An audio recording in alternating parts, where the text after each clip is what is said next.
Ang mga demonyo ay naglalakad sa atin araw-araw, nagtatago sa malinaw na paningin, nagbabalat kayo bilang mga kaibigan, miyembro ng pamilya, at maging mga kasintahan, habang dahan-dahan nilang inuubos ang iyong enerhiya, winawasak ang iyong kumpiyansa, at ginugugol ang iyong pakiramdam ng pagpapahalaga sa sarili. Ang pinakamapanganib na bahagi, hindi mga demonyo ang mga ito.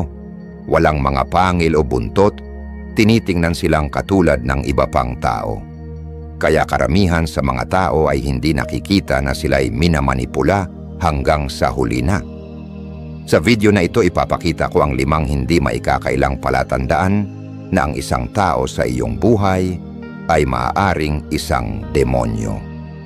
Hindi sa relihiyosong kahulugan, kundi sa paraan ng kanilang epekto sa iyong araw-araw na buhay at kalusugang mental. Madalas na hindi napapansin ang mga palatandaang ito dahil mabangis ang mga ito sa umpisa. Pero kapag alam mo na kung ano ang hahanapin, hindi ka na malilinlang. At maniwala ka, ang pagkakakita ng mga demonyo ng maaga ay makakapagligtas sa iyo ng mga tao ng sakit at pasakit. Mahalaga na panoorin mo ang buong video na ito nang hindi tinatalikuran ang alinmang bahagi. Kung kulang ka sa oras, maaari mong itakda sa 1.5 o 2 bilis para hindi mawalan ng mahahalagang impormasyon na makakapagprotekta sa iyo mula sa mga nakakalason na impluwensya. Ang kaalaman na matutunan mo sa mga susunod na minuto ay maaaring eksaktong kailangan mo upang tuluyang makalaya mula sa demonyo na humahadlang sa iyong buhay. Kaya't simulan na natin. Naranasan mo na bang magkaroon ng kaibigang tumatawag sa iyo upang ipasa ang lahat ng kanilang problema? At sa di malamang dahilan, pagkatapos ng tawag, ikaw na mismo ang parang tinamaan ng truck, habang sila naman ay parang walang anuman? Hindi ito isang pagkakataon lamang, kaibigan. Iyon ay tinatawag na energy vampirism, ang pinakamagaling na anyo nito. Hindi ko tinutukoy dito ang mga estilo ng Twilight na mga bloodsuckers. Ang tinutukoy ko ay ang isang tao na literal na kumakain ng iyong emosyonal na enerhiya. Ang mga demonyong ito ay bihasa sa sining ng emotional siphoning. At tiwala ka, inuubos ka nila nang hindi mo man lang namamalayan. Alam mo ba yung pakiramdam na gumugol ka ng 2 oras kasama ang isang tao at pagkatapos parang gusto mo nang matumba sa iyong sopa? Ang iyong ulo ay sumasakit, ang iyong katawan ay parang mabigat, at kahit hindi ka naman gumagalaw ng pisikal, para kang kailangan ng isang mahimbing na tulog. Numero 1 na maaaring nakikipag-deal ka sa isang demonyo. Ang mga energy vampires ay mga master sa paggawa ng bawat usapan tungkol sa kanilang sarili. Maaari mong pag-usapan kung paano namatay ang iyong aso at sa isang paraan, paiikutin nila ito patungkol sa kanilang goldfish na namatay at kung gaano ito kalupit. Madalas nilang putulin ang iyong kwento, monopolyo ang bawat diskusyon, at hindi mag-iwan ng anumang espasyo para sa iyong mga saloobin o nararamdaman. Narito ang talagang kakaibang bahagi. Pansinin silang mabuti. Habang ikaw ay nakakaramdam ng matinding pagkaubos ng enerhiya, sila ay tila puno ng lakas. Parang literal nilang kinain ang iyong buhay na puwersa. At dahil doon, sila nga ang kumain ng iyong enerhiya. Hindi kayang lumikha ng mga demonyong ito ng kanilang sariling emosyonal na enerhiya, kaya't ninanakaw nila ang sa iyo. Isipin mo ang iyong mga normal na kaibigan. Pagkatapos ng magkasama kayo, baka mapagod ka. Pero ito ay isang uri ng pagod na masaya. Ramdam mo na punong-puno ka, masaya, at baka nga magaan pa ang pakiramdam mo dahil sa koneksyon na iyon. Ganyan dapat ang pagkakaroon ng interaksyon sa mga tao. Magkakasama kayong nagbibigay at tumatanggap ng enerhiya sa isang malusog na palitan. Ngunit sa mga demonyo, puro kuha lang, kuha, kuha, at ikaw na lang ang maiiwan na parang isang walang laman na shell pagkatapos ng bawat interaksyon. Gusto mo bang malaman kung sigurado ka nang ang isang tao sa buhay mo ay ganitong klaseng demonyo? Subukan ang simpleng energy check na ito. Bago ka makipagkita sa kanila, gawin mong mental na tandaan kung paano ka nararamdaman, ang iyong enerhiya, ang iyong mood, at ang iyong pangkalahatang pakiramdam ng kabutihan. Pagkatapos makipagkita sa kanila, suriin muli ang iyong sarili.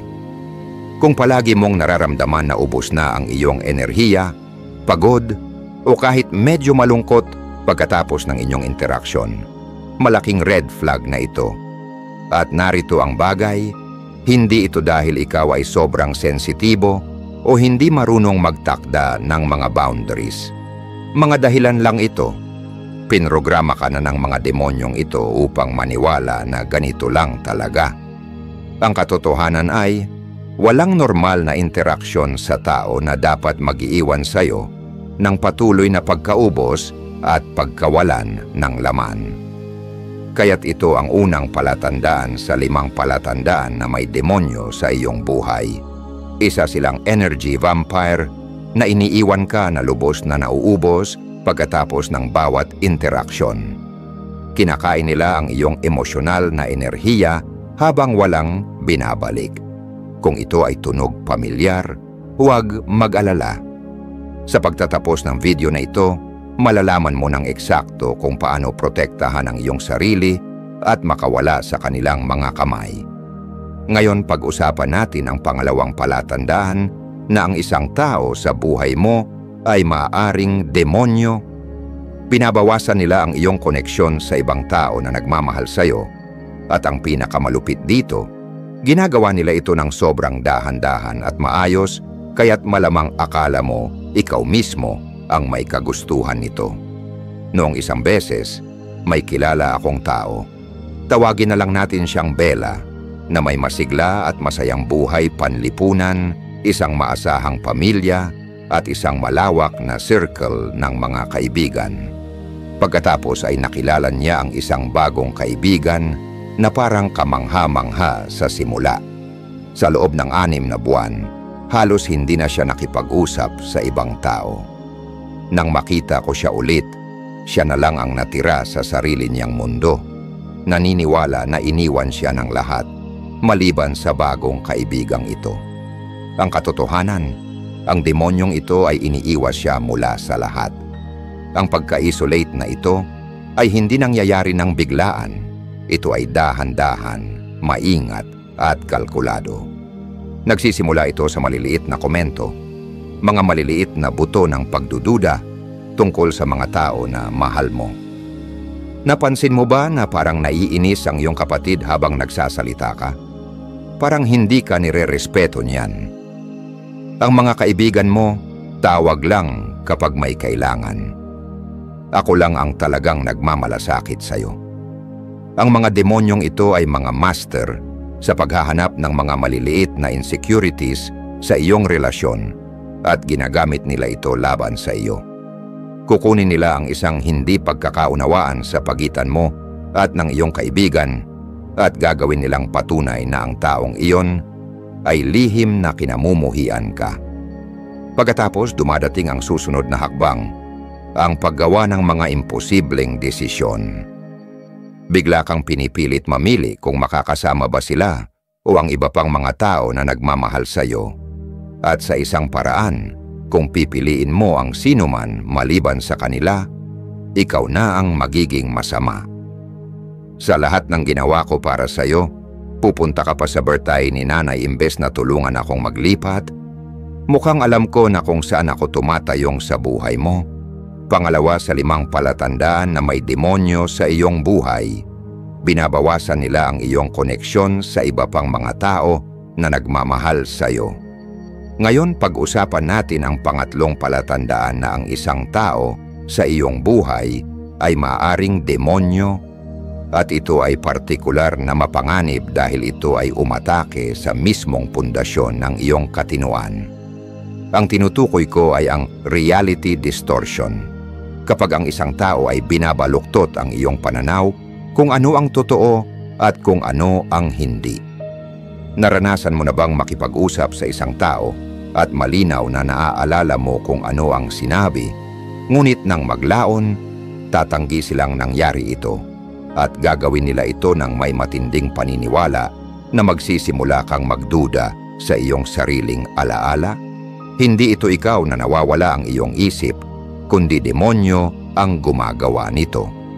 Ang mga demonyong ito na nagbabago ng realidad ay gumagamit ng teknik na tinatawag na gaslighting, na isang uri ng psikolohikal na manipulasyon na nilikha upang pagdudahan mo ang iyong sariling katinuan. Titingnan kanila ng diretso sa mata at sasabihin, "Hindi ko sinabi iyon," kahit na alam mong sinabi nila. Magbibigay sila ng mga pangako at pagkatapos ay ipagpapalit nila ito. Sinasabi nilang hindi nila ginawa ang mga iyon. Ililipat nila ang iyong mga gamit at ipagpipilitan nilang ikaw ang nagkalat nito. Ang talagang nakakatakot ay kung paano nila binabaliktad ang mga argumento upang ikaw pa ang maging masama. Lalapit ka sa kanila ng kalmado tungkol sa isang bagay na ginawa nila na nakasakit sa iyo, at sa isang paraan, sa dulo ng pag-uusap, ikaw pa ang humihingi ng paumanhin sa kanila. Para itong conversational judo, ginagamit nila ang iyong sariling lakas laban sa iyo. Ang mga demonyong ito ay mga eksperto sa kasaysayan, ngunit mga revisionist historian sila. Binabago nila ang nakaraan upang magkasya sa anumang kwento na makikinabang sila sa kasalukuyan. Palagi akong sumusuporta sa iyong karera, kahit na sinadyang sinira nila ang bawat oportunidad mo. Hindi ko kailanman gusto ang kaibigan mong iyon, kahit na sila ay maayos naman hanggang kahapon. Gumagawa sila ng isang patuloy na nagbabagong realidad kung saan hindi mo kayang makahanap ng matibay na basehan. Ang dahilan kung bakit ito epektibo ay dahil ginagamit nila ang iyong emosyon laban sa iyo. Alam nila kung kailan ka mahina, stress o pagod, at doon nila sisimulan ang kanilang mga pag-atake sa pagbaluktot ng iyong realidad. Dahil kapag emosyonal kang naguguluhan, mas malaki ang posibilidad na pagdudahan mo ang iyong sariling pananaw. Ang epekto ng pamumuhay sa isang distorted na realidad ay malalim. Mag-uumpisa kang magduda sa lahat ng bagay, ang iyong mga alaala, ang iyong mga pananaw, at ang iyong mga nararamdaman. Isang araw sasabihin mo sa sarili mo, baka nga ako ang masyadong sensitibo, o baka nga ako lang ang nag-imagine ng pag-uusap na iyon.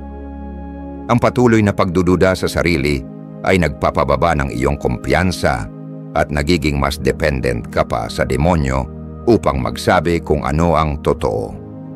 Narito ang isang mabisang paraan upang labanan ito. Magtago ng pribadong journal ng iyong mga interaksyon. Isulat ang mga mahahalagang pag-uusap, kasunduan, at mga insidente agad pagkatapos mangyari. Magiging objektibong record ito na hindi madaling manipulahin sa hinaharap. Kapag tinangka ng demonyo na sabihin na hindi nangyari ang isang bagay, mayroon kang ebidensya laban dito. At makinig, kung ikaw ay nakakaranas ng mental na pagkapagod sa pagsubok na subaybayan kung ano ang totoo at kung ano ang hindi sa iyong relasyon, hindi ito normal.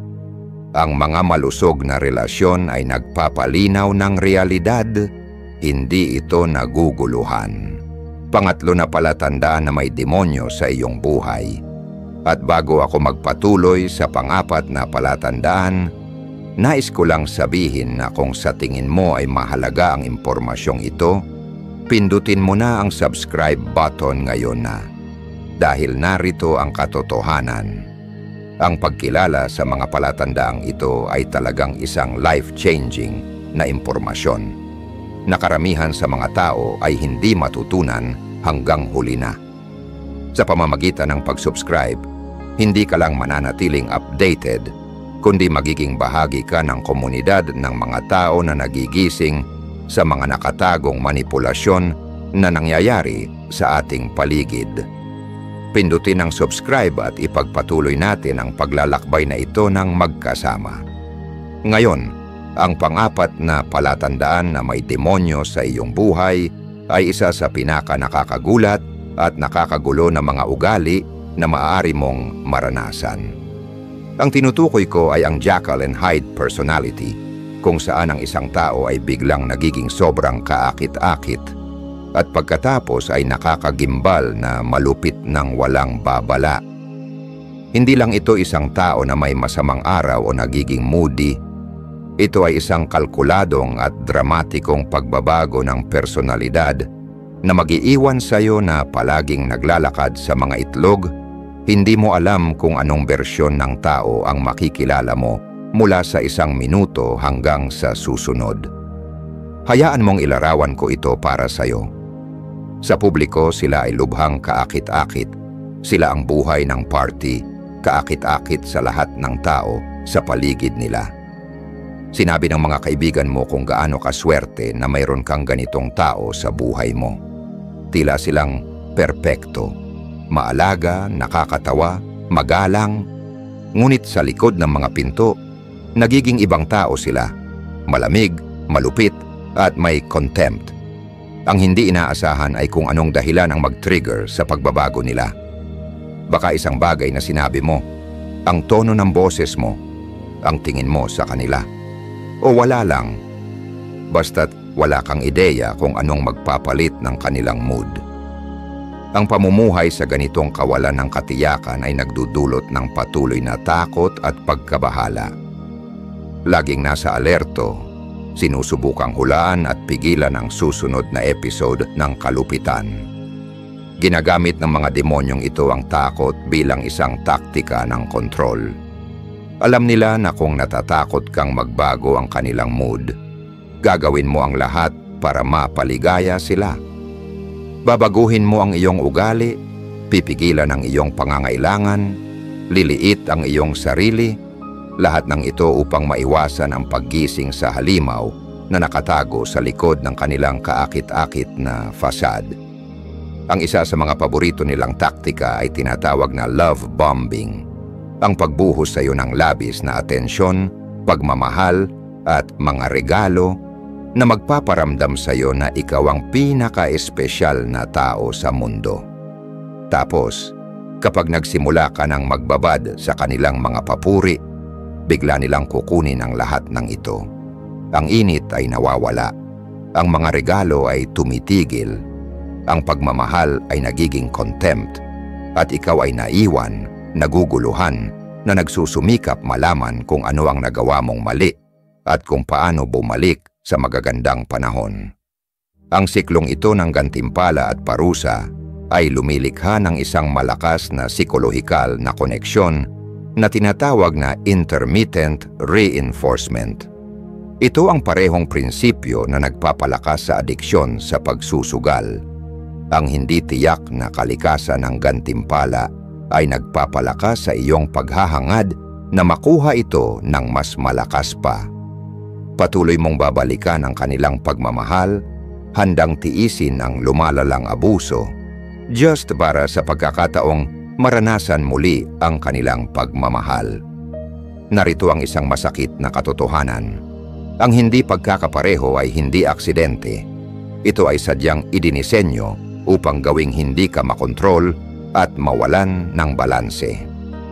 Sa pamamagitan ng paglikha ng kaguluhan, tinitiyak nila na wala kang emosyonal na katatagan upang tumingin mula sa labas at makita ang relasyon ng malinaw. Kung gusto mong malaman kung ikaw ay may kinakaharap na ganitong uri ng demonyo, magsimula ka ng magtala ng kanilang mga siklo ng ugali. Maghanap ng mga pattern sa kanilang mga pagbabago ng personalidad. Ano ang nauuna sa magandang phase? Ano ang nagiging sanhi ng cruel phase? Gaano katagal tumatagal ang bawat isa? Karaniwan ang pagsulat ng mga pattern na ito ay makakapagbigay sa iyo ng isang malakas na wake-up call. Tandaan mo ito, Sa mga malusog na relasyon, maaring magbago ang mood ng tao. Ngunit wala silang ibang personalidad. Hindi kanila sasamba isang araw at kamumuhian naman sa susunod. Hindi kanila papurihan sa harap ng iba at babastusin sa pribado. Ang pagkakapareho ay pundasyon ng tiwala at walang relasyon na magtatagumpay kung wala ito. Ang Jekyll and Hyde na ugali ay pang-apat na palatandaan na may demonyo sa iyong buhay. Isang leksyon na hindi maaring ipagwalang bahala. Walang halaga ng paminsan-minsan na magagandang sandali na makakapantay sa sistematikong emosyonal na pang-aabuso. Ang iyong kapayapaan sa isipan ay hindi isang patas na presyo na dapat bayaran para sa mga pagkakataon ng pagmamahal. Ngayon, pag-usapan natin ang pang-5 at huling palatandaan na may demonyo sa iyong buhay. At ito ay tumutok sa pinakakaluluwa ng iyong pagkatao. Tinutukoy ko ang soul theft o pagnanakaw ng kaluluwa, kung saan unti-unting ninanakaw ng isang tao ang iyong pagkakakilanlan at tiwala sa sarili hanggang sa halos hindi mo nakilalanin ang iyong sarili. Maglaan ng sandali ngayon at alalahanin kung sino ka noon bago pumasok ang taong ito sa iyong buhay. Ano ang mga pangarap mo? Ano ang nagpapatawa sa iyo? Ano ang mga bagay na may pagkahilig ka? Ano ang mga bagay na minahal mo sa sarili mo? Ngayon tanungin mo ang sarili mo. Gaano pa karami sa taong iyon ang natira ngayon? Para sa maraming tao na nakakaranas ng mga demonyo, ang sagot ay masakit. Sa paglipas ng panahon, ang ilang bahagi ng kanilang sarili ay nawala, napalitan ng pagdududa, takot, at patuloy na pakiramdam ng hindi pagkakasiya. Ang mga demonyong ito na nagnanakaw ng kaluluwa ay eksperto sa pagpapaliit ng iyong mga pangarap at aspirasyon. Hindi nila direktang sasabihin sa iyo na ang iyong mga layunin ay hangal. Masyadong halata iyon. Sa halip, ginagamit nila ang mga banayad na pamamaraan ng pagwasak. Magandang ideya yan, pero baka ikaw ay mag-target ng medyo mababa lang.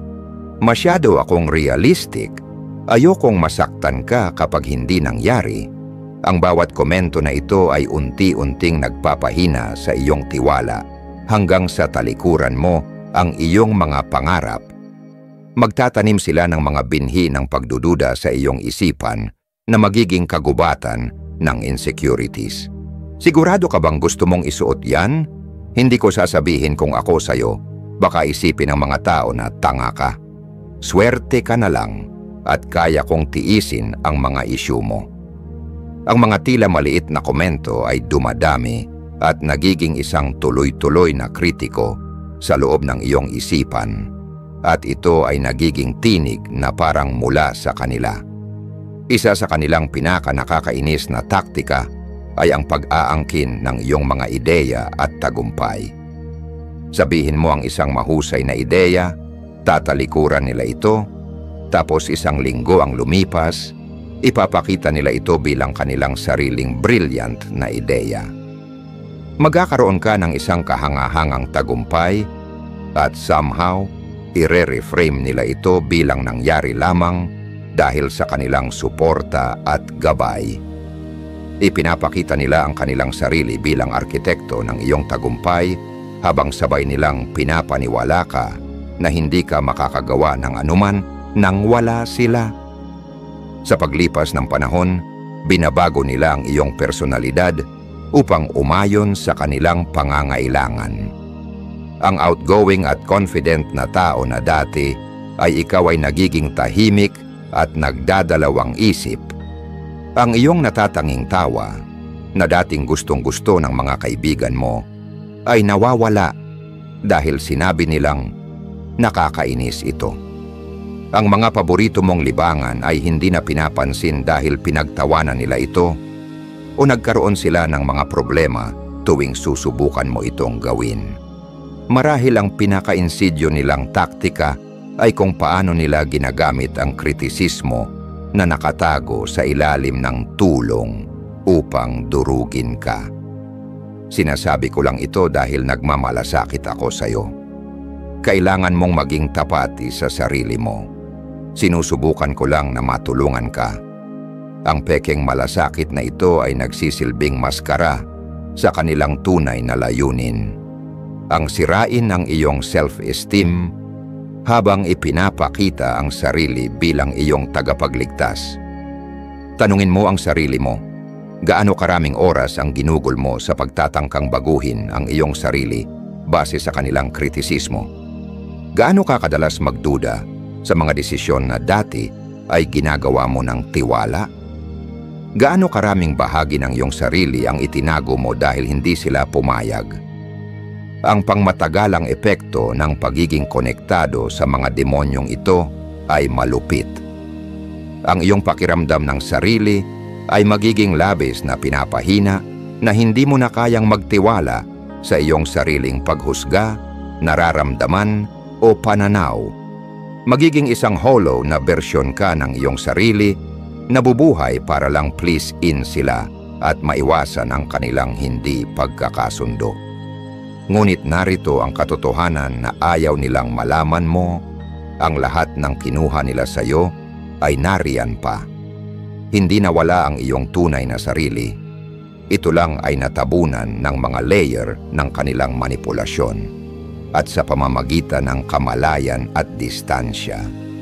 Maari mong bawiin ang bawat bahagi ng iyong sarili na tinangka nilang nakawin. Ang soul theft na ito ay panglimang palatandaan. Panglima at huling palatandaan na may demonyo sa iyong buhay at ang pagkilala nito ay ang unang hakbang patungo sa pagbabalik ng iyong pagkakakilanlan at kapangyarihan. Ngayon na alam mo na ang 5 palatandaan, the energy vampire na nagpapalabo sa iyo, ang isolation master na pinuputol ka mula sa mga sumusuportang tao, ang reality bender na binabago ang iyong pananaw, ang Jekyll and Hyde na tinaterrorize ka ng hindi inaasahang pagbabago ng ugali, at ang soul stealer na binubura ang iyong pagkakakilanlan. Oras na upang magtiwala ka sa iyong mga instinto at gumawa ng aksyon. Tandaan, ang pagkilala ay unang hakbang pa lang.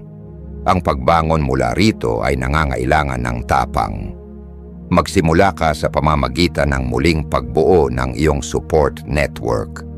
Maghanap ng mga kaibigan at pamilya na tinangka nilang paghiwalayin ka mula sa kanila. Pagkatapos lumikha ng distansya mula sa demonyo.